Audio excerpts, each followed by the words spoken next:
Sinar bola api itu pun segera melesat terbang dengan secepatnya.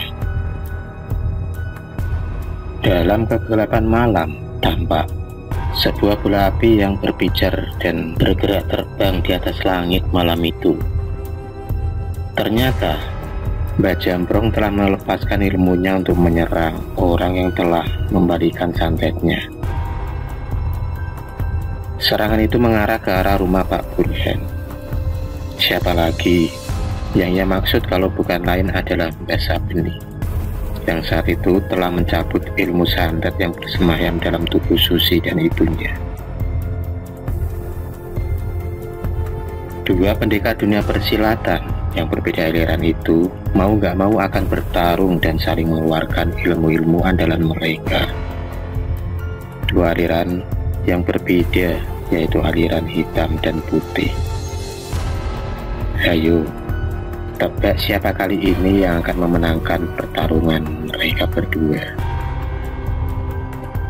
Di tempat yang terpisah, di sebuah pos ronda, terlihat 3 orang warga yang tengah asik meronda. Terlihat kepulan asap rokok yang mereka hisap. Ketiga warga tersebut adalah Pak Nano, Kang Dardi, dan Mas Peno. Mereka bertiga tengah asik ngobrol sambil bergurau. Tiba-tiba, mereka dikagetkan dengan adanya sebuah cahaya merah yang meluncur di atas langit dalam kegelapan malam. Cahaya itu sangat jelas terlihat oleh mereka bertiga. "Kang, cahaya apa kuwi, Kang?"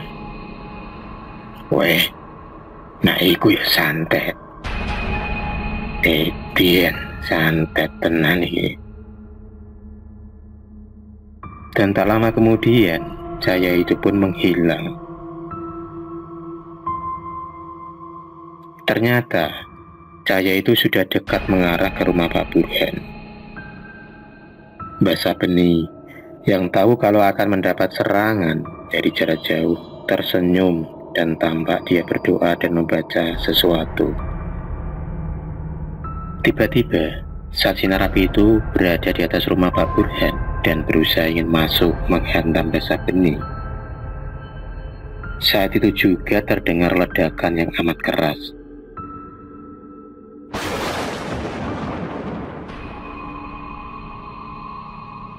Dan terjadilah benturan dua kekuatan. Beberapa genting rumah Pak Burhan pecah dan terpental akibat dari benturan dua energi yang tengah bertemu. Semua orang yang berada di dalam rumah kaget dan terbengong, kecuali Mbah Sabeni. Lagi-lagi di tempat Mbah Jambrong, tampak tubuh Mbah Jambrong yang penuh keringat dingin. Kali ini serangan Mbah Jambrong tidak dapat melukai Mbah Sabeni. Mbah Jambrong merasakan sebuah kekuatan yang juga besar dari lawan yang ia serang. Kali ini ia harus berkali-kali mengeluarkan seluruh kemampuannya untuk menyerang Mbah Sabeni. Mbah Jambrong kembali membaca mantra, dan kali ini ia memanggil semua perewangannya agar berkumpul dan membantu serangan kepada lawan. Mbah Jambrong pun segera komat kamit membaca mantra.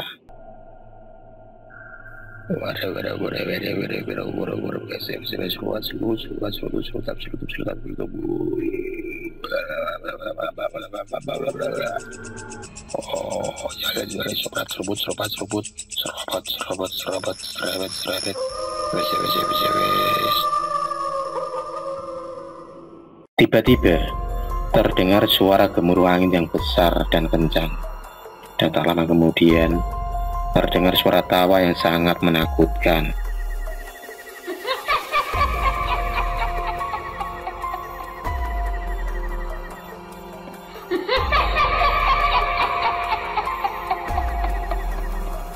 Kali ini, perewangan Mbah Jambrong yang hadir adalah siluman kepala botak. Siluman ini berkuasa di hutan larangan. Sesosok makhluk tinggi besar, bertaring dan berambut panjang, namun dengan kepala botak, telah hadir di hadapan Mbah Jambrong. Jika orang melihat sosok makhluk ini, pasti akan takut dan lari tunggang-langgang. Sosok yang tinggi besar dan menyeramkan. Segera, Mbak Jambrong menyuruh siluman kepala botak ini agar segera pergi untuk mengakhiri hidup dari lawannya. Mendengar hal ini, seperti mendapat perintah dari sang komandan, sosok siluman botak itu pun segera melesat pergi meninggalkan rumah Mbak Jambrong. Siluman kepala botak ini langsung lenyap menghilang, melesat menuju ke rumah Pak Burhan guna menjalankan misinya menghabisi musuh Mbak Jambrong. Sosok siluman ini ternyata sudah banyak memakan korban dari serangan ilmu Mbak Jambrong. Sudah beberapa orang yang ia binasakan. Namun, kali ini ia tidak tahu tengah berhadapan dengan siapa. Secepat kilat, ia melesat dan sosok itu pun akhirnya sampai juga di rumah Pak Burhan. Mbak Sabeni yang tahu akan kedatangan siluman itu segera bergegas melangkah keluar rumah. Dia tak mau nanti akibat pertarungan mereka sampai membuat rumah Pak Burhan kenapa-kenapa. Terdengar suara tawa keras yang menakutkan dan suara menantang Mbak Sabeni.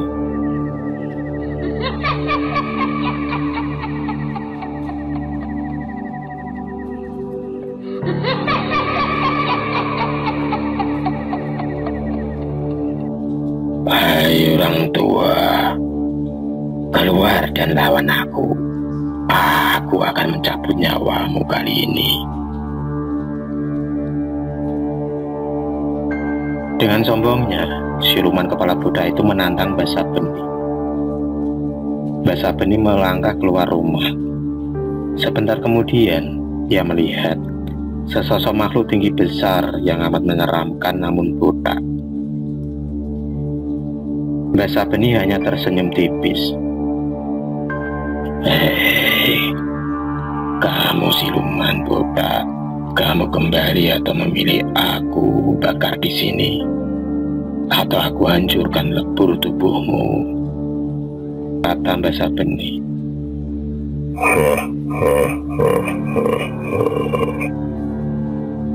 Dasar orang tua tak tahu diri, tak tahu diuntung. Siluman kepala botak pun marah dan langsung menyerang Mbak Sabeni. Dengan tangan yang segede rumah, ia langsung menghantam Mbak Sabeni. Lagi-lagi, Mbak Sabeni hanya tersenyum saat siluman kepala botak itu menyerang Mbak Sabeni. Saat kepalan tangan siluman kepala botak itu hampir menyentuh tubuh Mbak Sabeni, tanpa diduga-duga, seperti ada perisai yang melindungi tubuh Mbak Sabeni. Lagi-lagi, ledakan keras terjadi lagi. Seperti membentur batu yang sangat besar, sosok siluman kepala botak kesakitan menahan tangannya yang terbentur. Sejurus kemudian, ia menyerang lagi dan kali ini mengerahkan semua ilmunya. Dengan cepat, kembali serangan itu menyerang ke arah tubuh Mbak Sabeni. Kali ini Mbak Sabeni membaca doa dan tiba-tiba dua energi yang saling berhadapan bertemu. Ledakan keras terjadi lagi dan fatalnya ledakan ini terpencar menerjang tubuh siluman kepala botak hingga tubuhnya terbakar hebat. Siluman kepala botak berteriak keras kesakitan. Sungguh, sebuah ledakan yang dahsyat tengah terjadi saat itu.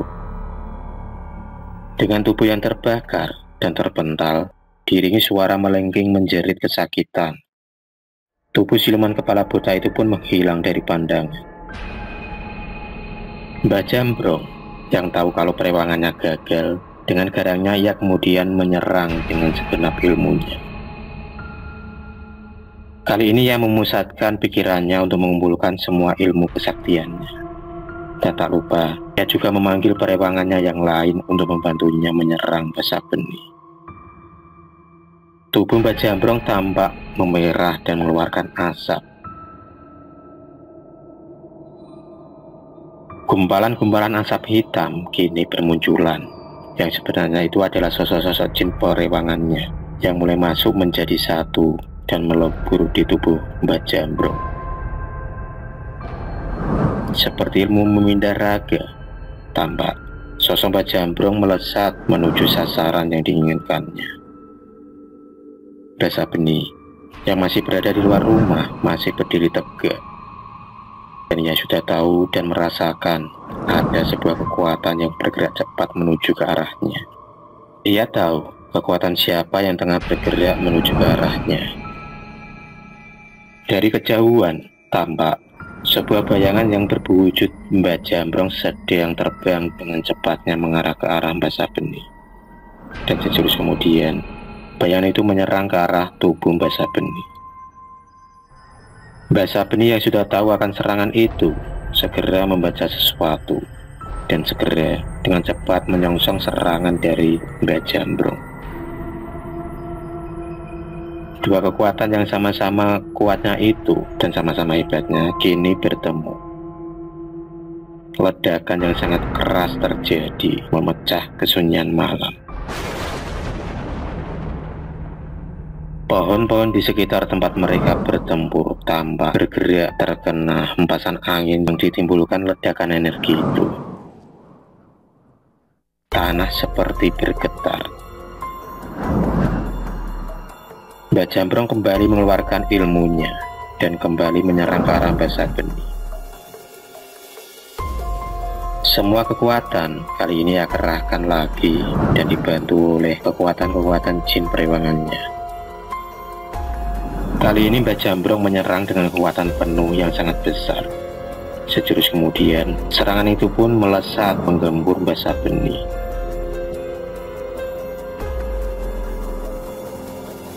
Terciptalah sebuah pertarungan supranatural antara kedua tokoh itu.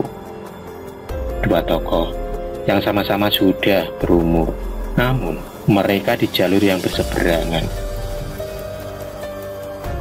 Serangan demi serangan yang mereka lancarkan menimbulkan ledakan-ledakan yang teramat besar.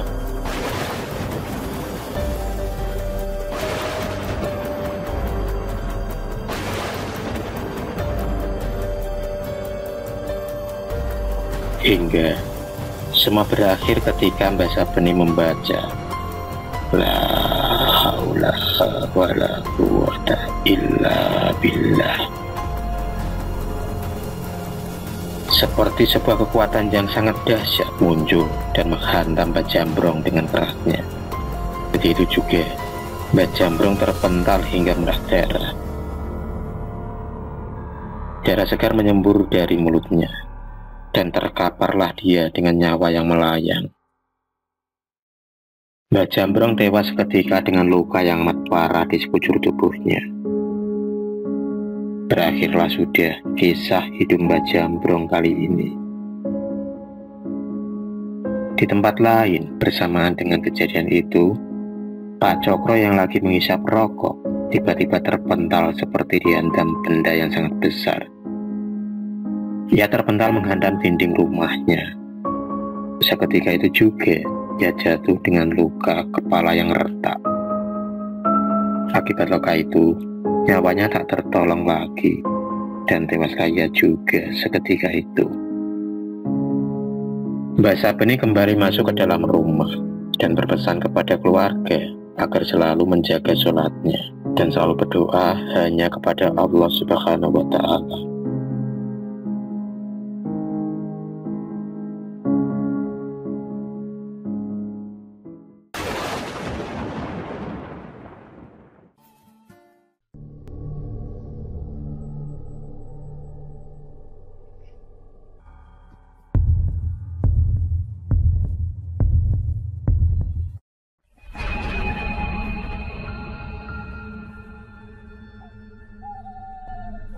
Terima kasih sudah menonton video cerita bergambar ini.